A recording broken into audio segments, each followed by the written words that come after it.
Greetings, listeners, and thank you for joining me once again as we celebrate stories and storytelling in all their forms and the bards and artists who bring them all to life. I am the Tale Collector and your host, Erica Adams. Time and changes and rearrangements aside, I can still point out today the exact spot in the Barnes & Noble in Duluth where I found 2 out of the 3 of these books. Though I knew only what was on the back covers, and being hesitant to begin until I had the complete trilogy, I decided to take a chance and order the missing novel. The result? I became so absorbed in the insanely fast pace and adrenaline-fueled suspense of the story that soon after I started, I actually stayed up until 3 a.m. just to finish the second book. Much as I love to read, an occurrence like that was extremely rare for me even when I was a teenager. I still thank heaven that I didn't have either school or work the next day. I present to you Stephen Cole's The Wereling trilogy, comprised of Wounded, Prey, and Resurrection, first published between 2003 and 2004, and strongly recommended for readers 16 and up. Monster!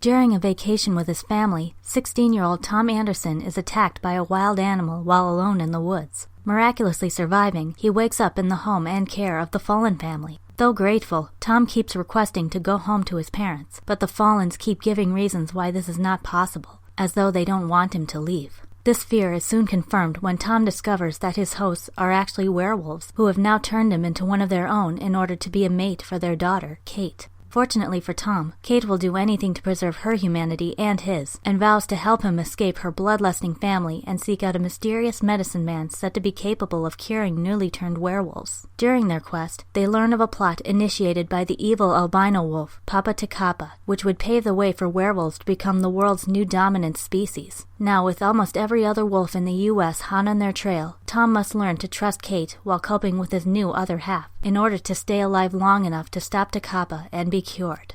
Stories like this tend to be hit or miss for me because, let's face it, in fiction these days, legendary creatures in the modern world are a dime a dozen. But Cole makes his werewolves particularly interesting by a seemingly unrelated element: science. Part of what made the original Dracula so fascinating is that bodily filth and disease, devastatingly rampant in the 19th century, were the metaphorical basis for the vampire and the process by which one succumbs to vampirism. Likewise, in a time and universe in which science is most often preferred over myth, lycanthropy, or werewolfism, is also treated much more like a sickness than a supernatural power. In many Western mythologies, wolves often represent greed, destructiveness, and of course, lust. According to Cole's mythos, it is only by mating with a male werewolf that a pure-blood female will ever become a wolf herself. I found this idea especially unique, and not only as a refreshing plot device. Kate, a teen now of breeding age, is deathly afraid that, should her own inner wolf ever awaken, she will become a mindless killer just like her mother. More on her later.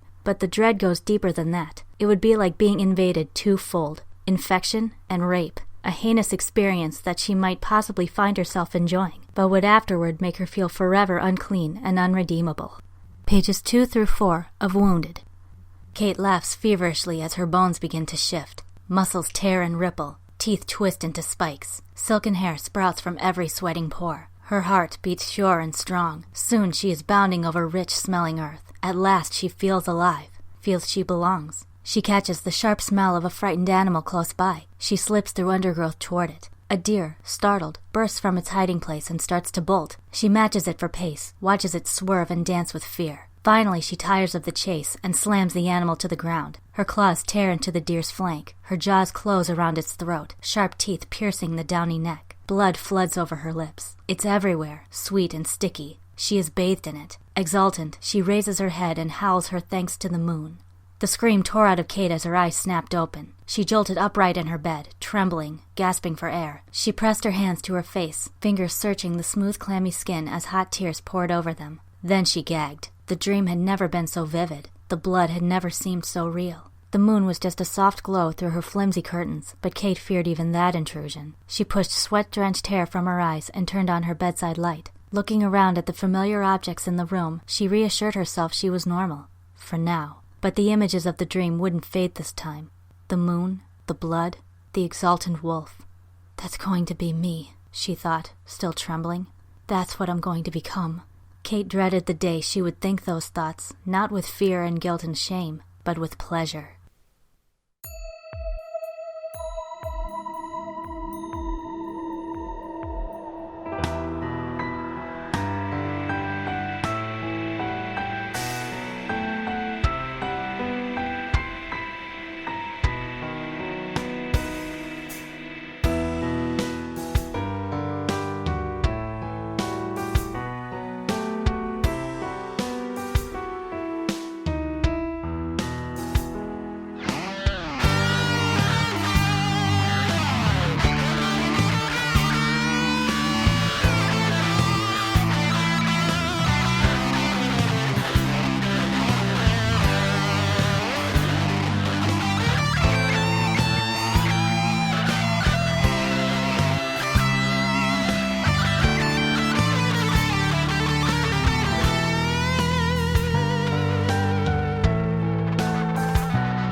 As for Tom, however, the beast inside him is now all too real, but he soon learns that he is no ordinary werewolf. He is a Wereling, a special type who is able to balance his humanity with his wolf instincts no matter which form he takes. This is both a rare blessing and yet an even more terrible curse for Tom. While he can take advantage of his newly sharpened senses while human and retain his human thoughts and memories as a wolf, this leaves him unable to escape the constant pain of knowing the horror of the creature he has become, and what that creature might be capable of should he ever lose control of it.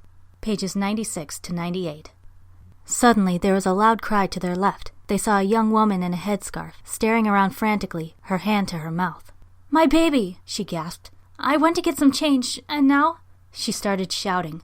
"Bobby! Bobby, honey, where are you?"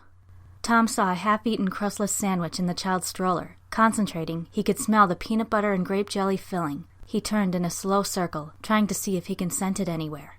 "I can smell him," Tom breathed. "Wait here." "Don't leave me," Kate panicked. "Just a few seconds," Tom promised her. Then he jogged across the concourse, sniffing the air. It was like he could home in on the scent of the little boy, and it was mingling now with the overwhelming stench of... Tom hurried to the men's room, and there was Bobby, grinning as his sandy hair was buffeted in the blast from a hot air dryer. "I needed to go pee," the pudgy little boy announced. "When you gotta go," Tom agreed. He picked him up and carried him back across the concourse. He smelled like soap and candy, safe and clean, the way Joe used to smell. Tom had resented having a baby brother so much at the start, but... He froze.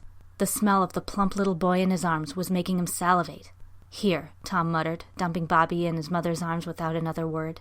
"Thanks," the woman called gratefully, but Tom was already walking away. The crowd began to disperse. Kate appeared, carrying his backpack as well as her own.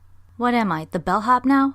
Tom slumped down on another bench, sank his face into his hands. I thought maybe I could find something good in all this mess," he whispered. "That I could help."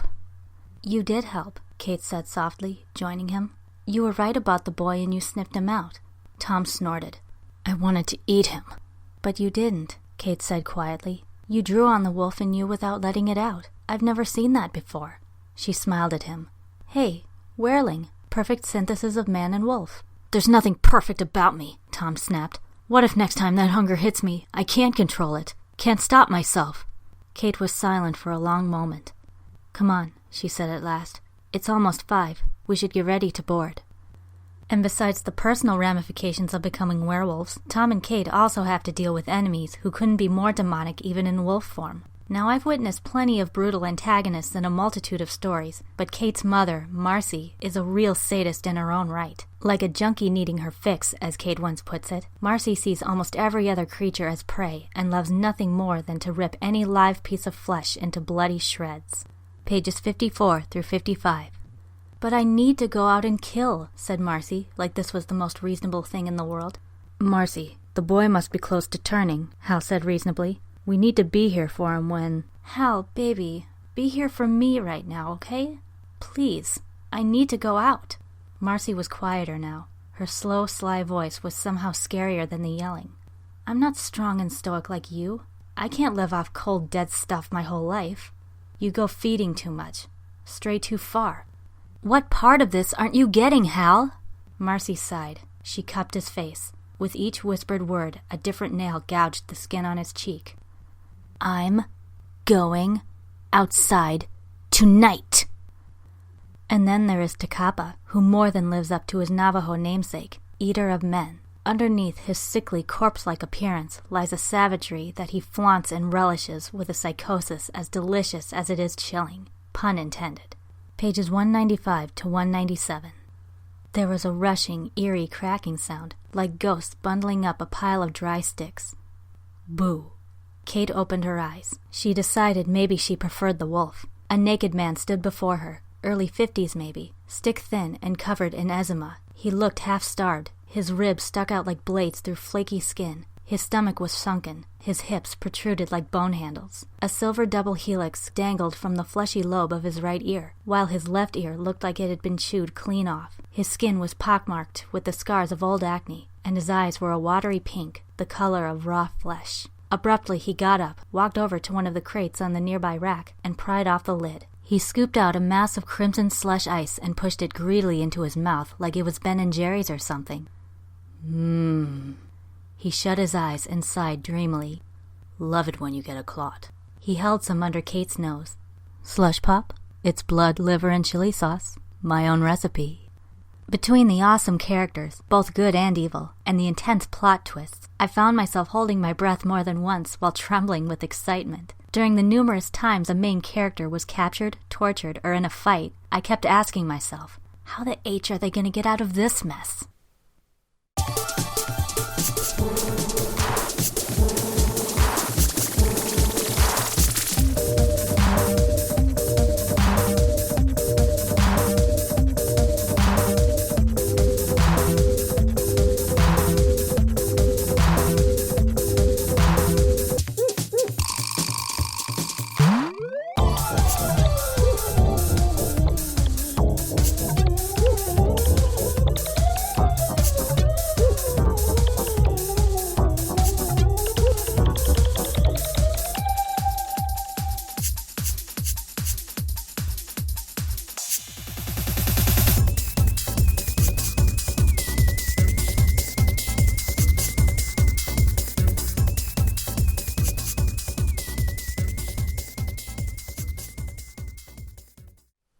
Like I said before, taking a well-known and well-respected trope, or in this case, mythical creature, and setting it in the modern era can very easily take the magic and mystery out of the entire experience, not to mention the creature itself, if not done well, like a certain novel/film franchise involving teen vampires. But assuming it was done correctly and with care, I think this story would make an excellent film series in the supernatural thriller genre. A splendid concoction of the technological and the nightmarish, the Wereling is sure to linger and prowl within the mind long after the final page has been turned.